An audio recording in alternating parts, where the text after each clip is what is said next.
नमस्कार, मैं किरण चौधरी एक बार फिर से आप सभी के साथ कुछ अपनी कहने, कुछ आपकी सुनने।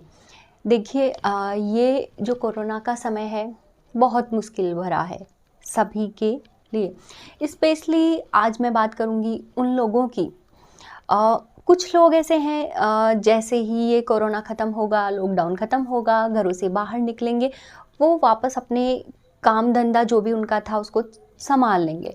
लेकिन कुछ लोगों को एक नए सिरे से शुरुआत करनी है। तो नए सिरे से शुरुआत करनी है, वो लोग इस समय सबसे ज़्यादा चिंता में, तनाव में, अवसाद में हैं। उनको इस समय समझ नहीं आ रहा कि जैसे ही ये लॉकडाउन ख़त्म होगा, उनको क्या करना है, कैसे वो कर पाएँगे। तो मैंने कहा था ना कि ये जो समय है, अगर हम एक दूसरे के साथ बने रहते हैं, अपनी बातों को शेयर करते हैं, अपनी कहते हैं, सामने वाले की सुनते हैं, तो थोड़ा-सा ये आसान हो सकता है। इसीलिए मैं आपके साथ आई हूँ और उन लोगों के लिए एक छोटी-सी जो मैं स्टोरी लेके आई हूँ उनको मोटिवेट करने के लिए। और अगर आज का मेरा अगर वीडियो आपको अच्छा लगता है, तो सभी से रिक्वेस्ट है, वीडियो को लाइक कीजिए, शेयर कीजिए और जिन्होंने अभी तक सब्सक्राइब नहीं किया है वो सब्सक्राइब भी कीजिए और बेल आइकन के बटन को प्रेस करना मत भूलना, ताकि जो भी मेरा नेक्स्ट वीडियो आएगा उसका नोटिफिकेशन आप सभी को मिल जाएगा। तो देखिए, बहुत सारे लोग जिनको सब कुछ नए सिरे से शुरू करना है, वो बहुत ही इस समय चिंता में हैं, तनाव में हैं। उनको मैं एक बाज की छोटी-सी स्टोरी सुनाती हूँ। देखिए, बाज आसमान का बादशाह, ठीक है? कितनी ऊँची उसकी उड़ान होती है, कितनी तेज़ उसकी स्पीड होती है, कितनी मज़बूत उसकी शिकार के ऊपर पकड़ होती है। तो क्या वो बादशाह ऐसे ही बना है, या एक बहुत मुश्किल या पीड़ादायक उसकी लाइफ में भी एक ऐसा समय आता है। देखिए, बाज उम्र होती है उसकी लगभग 70 वर्ष, 40 साल तक आसमान के बादशाह के रूप में वो अपनी लाइफ को जीता है गरिमा के साथ। 40 साल आते आते उसके साथ कुछ ऐसा होता है, उसके जो पंजे हैं वो पंजे इतने लंबे और लचीले हो जाते हैं कि वो अपने शिकार को पकड़ नहीं पाता है। उसकी चोंच इतनी लंबी और आगे से झुक जाती है जिससे वो अपने शिकार को निगल नहीं पाता है। उसके जो पंख थे, जो उसे आज आसमान के बादशाह के रूप में स्थापित करते हैं, वही पंख इतने भारी हो जाते हैं और उसके सीने से चिपक जाते हैं जिससे वो स्वच्छंद रूप से आसमान में उड़ान नहीं भर पाता। बड़ी मुश्किल उसके सामने आती है। अब देखिए, उसके सामने क्या रास्ते हैं? उसके सामने 3 रास्ते हैं। या तो वो अपने आप को परिस्थितियों के सामने एकदम से परिस्थितियों के सामने झुक जाए और अपने आप को मरने के लिए छोड़ दे। दूसरा रास्ता है अपने स्वाभिमान को त्याग करके जो दूसरे मरे हुए जीव हैं उनके ऊपर निर्भर हो जाए और अपनी आगे की जो 30 साल की लाइफ बची है उसको बिता दे। तीसरा रास्ता बहुत कठिन, बहुत दर्दनाक है। वो बाज उसी कठिन और दर्दनाक रास्ते को चुनता है। पता है वो क्या करता है? वो एक बहुत ऊंची पहाड़ी के ऊपर जाता है, वहाँ पर अपना घोंसला बनाता है।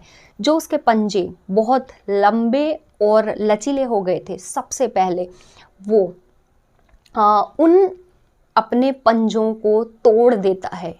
ठीक है, बहुत आसान नहीं होता है, ये मुश्किल होता है। पत्थर पर मार मार के तोड़ देता है। इंतज़ार करता है कि वापस से उसके पंजे आ जाए। उसकी जो चोंच जो लंबी और झुक गई थी आगे से, उसको पत्थर पे मार मार के वो तोड़ देता है। इंतज़ार करता है कि वापस से उसकी चोंच जो है वापस नई आ जाए।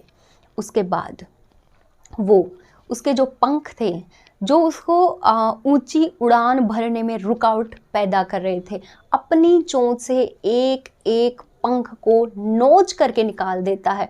बहुत ही दर्दनाक, बहुत ही पीड़ादायक 150 दिन उसके लिए होता है। ये जो भी प्रक्रिया चलती है, उसकी चोंच, उसके पंजे और उसके पंखों को नोच-नोच करके तोड़ने में और वापस नए आने में लगभग 150 दिन का समय उसको लगता है। बहुत कठिन समय उसके लिए होता है, मुश्किल भरा होता है, पीड़ादायक होता है, लेकिन फिर भी बाज हमेशा उसी रास्ते को चुनता है।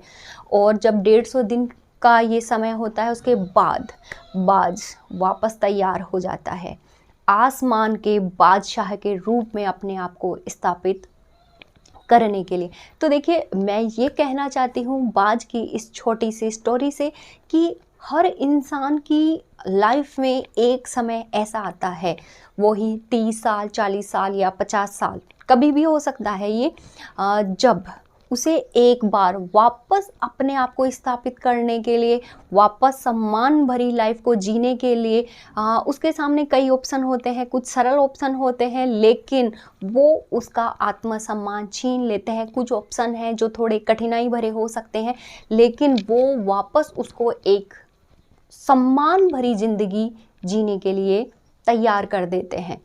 तो देखिए, ये जो भी कोरोना का जो समय चल रहा है, इसमें सभी लोग चिंतित हैं, निराश हैं, हताश हैं, समझ में नहीं आ रहा क्या करना है, कैसे करना है। तो उनको इस बाज की स्टोरी से ज़रूर सीख लेनी चाहिए। जब एक पंछी इस तरीके से इतना कठिन, इतना दर्द भरा रास्ता चुन सकता है, तो हम तो इंसान हैं, कहीं ना कहीं हमारी जो सोच का दायरा उससे ज़्यादा है।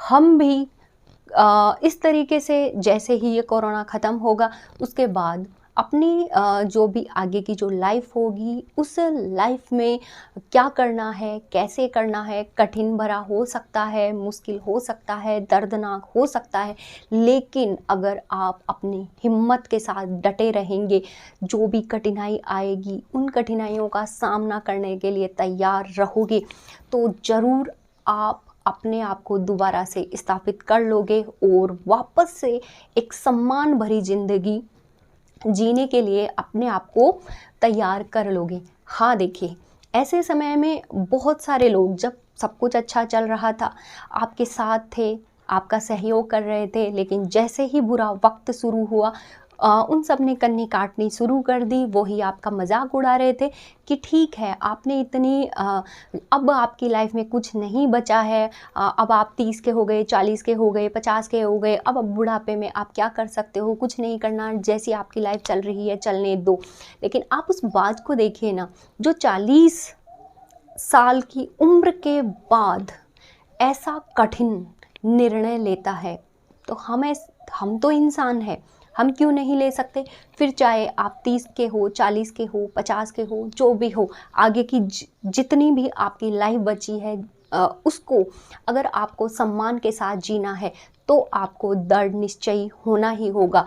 जो भी कठिनाइयाँ आपके सामने आएगी, उन से लड़ने के लिए अपने आप को तैयार करना ही पड़ेगा। जो भी लोग आपके लिए ऐसे शब्द इस्तेमाल करते हैं जो आपको निराशा में ले जाते हैं, हताश आपको कर देते हैं, तो आप अपने कानों को बंद कर लीजिए और सिर्फ अपने लक्ष्य पर नज़र रखिए, आपको क्या करना है, कैसे करना है। तो जो लोग आज आपका मजाक उड़ा रहे हैं, वही लोग कल ज़रूर आपके पीछे आके खड़े होंगे, ये मैं दावे के साथ आज आपको कहती हूँ। अगर आप मेरी इस स्टोरी से जो है थोड़ा सा भी कहीं भी इंस्पायर होते हैं और बाज के रास्ते पर चलते हैं और सक्सेस होते हैं, तो मुझे ज़रूर याद कीजिए कि हाँ, सही कहा था। तो अगर आज कि ये मेरी स्टोरी आपको अच्छी लगी है और कहीं भी आपको इतना सा भी इस स्टोरी ने प्रेरणा देने का काम किया है, तो सबसे पहले एक बार मेरे इस वीडियो को लाइक कीजिए, शेयर कीजिए और चैनल को सब्सक्राइब कीजिए और बेल आइकन के बटन को प्रेस करना बिल्कुल मत भूलिएगा। तो इस कठिन दौर में एक बार फिर से आऊँगी मैं आपके साथ, कुछ अपनी कहने, कुछ आपकी सुनने के लिए। और आपको जो भी आपके विचार हैं, जो भी आपको मेरी इस स्टोरी को सुनने के बाद इंस्पायर हुए, जो भी है, कमेंट करके मुझे ज़रूर बताइए, क्योंकि आपके कमेंट से एक तरीके से ऐसे कह सकते हैं मेरे लिए भी मोटिवेशन का काम करेंगे, क्योंकि हर लाइफ की हर इंसान की लाइफ में अप्स एंड डाउन्स आते रहते हैं। तो आपके जो भी ये मेरे वीडियो को शेयर कह सकते हैं, कमेंट कह सकते हैं, सब्सक्राइब जो आप करोगे वो मेरे लिए मोटिवेशन का काम करेंगे। तो ठीक है, आप भी मेरा इतना सहयोग ज़रूर करेंगे। तो नेक्स्ट फिर से आएंगे आपके साथ, कुछ अपनी कहने, कुछ आपकी सुनने। तब तक के लिए मुझे आज्ञा दीजिए। धन्यवाद।